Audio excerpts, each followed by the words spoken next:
Assalamu alaikum students. Let's begin with the chapter number 1, Nature and Scope of Economics. Basically इस chapter में हम discuss करेंगे economics की nature को, scope, importance को और डिफरेंट हमारे पास जो इकोनॉमिक्स थे उनकी डेफिनेशंस को डिस्कस करेंगे कि उन्होंने इकोनॉमिक्स को किस तरीके से डिस्क्राइब किया। सही, सबसे पहले हम आ जाते हैं कॉन्सेप्ट ऑफ इकोनॉमिक्स पे। बेसिकली इकोनॉमिक्स वर्ड्स ओरिजिनेट हुआ है ओकिनोमियो से, जो कि एक ग्रीक वर्ड है। ओकी मीन्स होम, नोमिया means management. So we can say that economics means home management. यानी अगर हम इकोनॉमिक्स की बात करें तो इकोनॉमिक्स बेसिकली ये बताता है कि हमें तमाम रिसोर्सेज को, अपनी लिमिटेड रिसोर्सेज को अपनी अनलिमिटेड वांट्स के थ्रू किस तरीके से मैनेज करके चलना है। यानी कि हमारे पास जो रिसोर्सेज होती हैं वो लिमिटेड होती हैं, लेकिन हमारी जो नीड्स और वांट्स हैं वो कि अनलिमिटेड मौजूद हैं। सही है, तो उन अनलिमिटेड चीज़ों को कंट्रोल करते हुए अपनी रिसोर्सेज को किस तरीके से यूज़ करना है। अगर हम अपनी फैमिली की बात करें तो फैमिली में हेड ऑफ द फैमिली जो होता है ना, वो बेसिकली फेस कर रहा होता है सारी प्रॉब्लम्स को, कि उसने लिमिटेड रिसोर्सेज में रहते हुए लिमिटेड रिसोर्सेज को ही कवर अप करते हुए अपनी फैमिली को किस तरीके से रन करना है। तो बेसिकली अगर हम एक फैमिली से निकल के एक सोसाइटी की तरफ जाएं तो सोसाइटी में भी सेम यही चीज़ होती है। सोसाइटी से अगर हम कंट्री की तरफ जाएं तो हम अगर यही चीज़ देखेंगे कि तमाम जगह, तमाम चीज़ों में एक ही चीज़ कॉमन है, कौन सी? मैनेजमेंट की। ठीक है, कि तमाम रिसोर्सेज को किस तरीके से मैनेज करना है और अपनी डिफरेंट नीड्स और डिफरेंट वांट्स को किस तरीके से फुलफिल करना है। ठीक, इसके बाद हम आ जाते हैं डेफिनेशंस ऑफ इकोनॉमिक्स। अभी हमने डिस्कस किया कि हमारे पास जो रिसोर्सेज हैं, जो अवेलेबल रिसोर्सेज हैं, वो हमारे पास बहुत लिमिटेड है और हमारे पास जो नीड्स और वांट्स हैं वो ज़्यादा हैं। सही, तो उसी को फोकस करते हुए हमारी डिफरेंट आती हैं डेफिनेशंस, तो उस पर चलते हैं। सबसे पहले डेफिनेशन है हमारे पास, economics is a study of how societies use scarce resources to produce valuable commodities and distribute them among different people. Sir क्या मतलब है? इकोनॉमिक्स का मतलब, इकोनॉमिक्स एक ऐसी स्टडी है जो कि हमें ये बताती है कि सोसाइटीज को scarce resources means available resources में रहते हुए कैसे वैल्यूएबल प्रोडक्ट्स को, यानी कि वैल्यूएबल कमोडिटीज को प्रोड्यूस करना है। ठीक है, और अब डिफरेंट पीपल में डिस्ट्रीब्यूट करना है।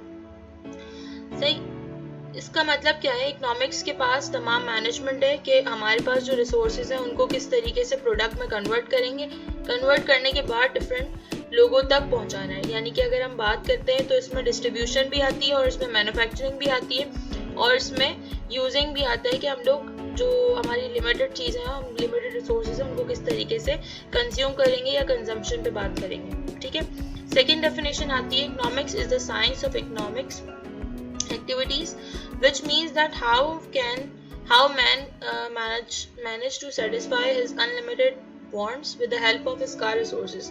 सेम यही बात अगर हम देखें तो पहली डेफिनेशन और दूसरी डेफिनेशन दोनों में एक ही बात कही गई है कि इकोनॉमिक्स का मतलब कि इकोनॉमिक्स एक ऐसी साइंस है जो इकोनॉमिक एक्टिविटीज़ को डिस्क्राइब करे। यानी कि इकोनॉमिक में, यानी कि हमारे मईशत में, हमारे माहौल में जो जो चीज़ें हो रही हैं कि एक इंसान की जो भी नीड्स हैं, जो भी वांट्स हैं, वो अनलिमिटेड हैं। ठीक है, अनलिमिटेड वांट्स को कैसे फुलफिल कर सकता है? वो स्कार्स रिसोर्सेज यानी अवेलेबल रिसोर्सेज हैं।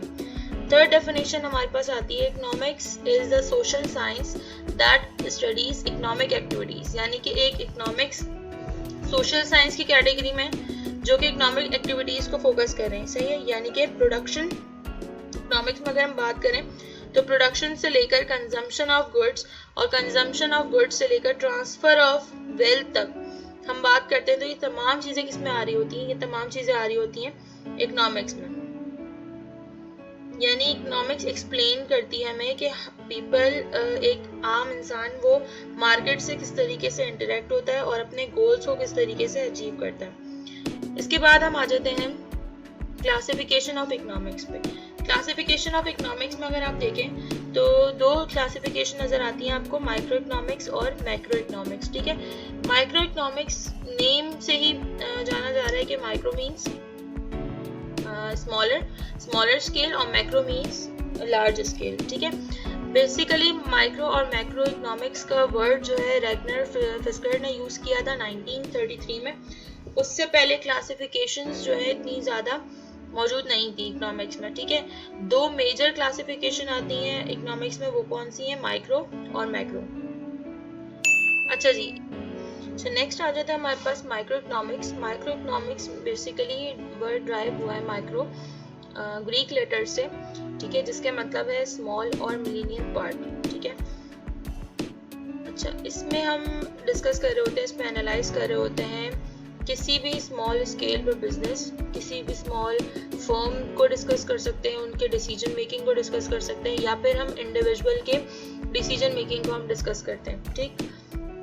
हमारे पास माइक्रो इकोनॉमिक्स में डिफरेंट चीज़ें एनालाइज हो रही होती हैं, जिसमें सबसे पहले आता है individuals consumers behaviour, one's product price, one individual consumer's demand and his income, study of individual firm and its location, factors of production. Factors of production में basically land, labor, capital and organization include होती है।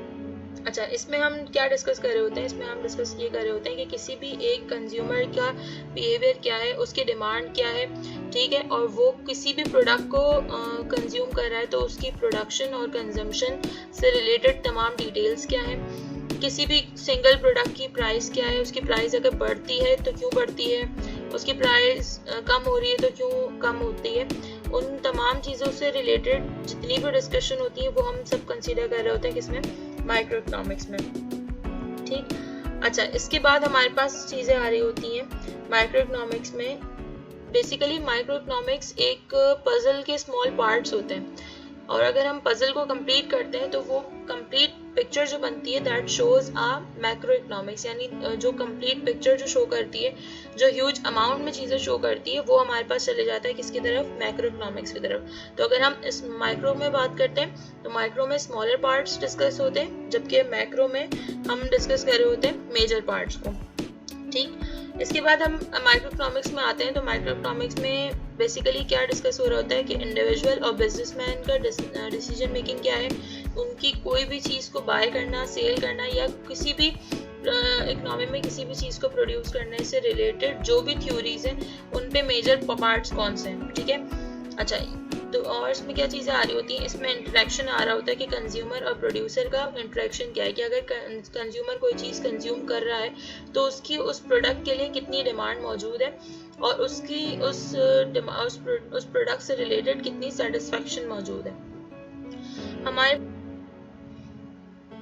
यानी micro economics हमें explain करता है कि consumer और producer take their decision regarding the allocation of production resources among various goods and services. Second आता है हमारे पास how through market mechanism goods and services are produced in the economy is distributed, यानी कि किस mechanism पर किस चीज़ों को follow करते हुए goods और services को produce किया जाएगा और वो किस तरीके से market में या economy में distribute होंगे। Third अब हमारे पास आता है how the price of product and production services are determined, यानी कि किसी भी product की प्राइस को किस तरीके से डिटरमाइन किया जाएगा, किस तरीके से फाइंड आउट किया जाएगा कि उसकी प्रोडक्ट की एक्चुअल प्राइस या उसकी कॉस्टिंग किस तरीके से कैलकुलेट होगी, ठीक है। तो माइक्रो इकोनॉमिक्स में हम कंसीडर कर रहे होते हैं एक ही स्मॉल स्केल पर, सेकेंड इंडिविजुअल्स पे, ठीक है।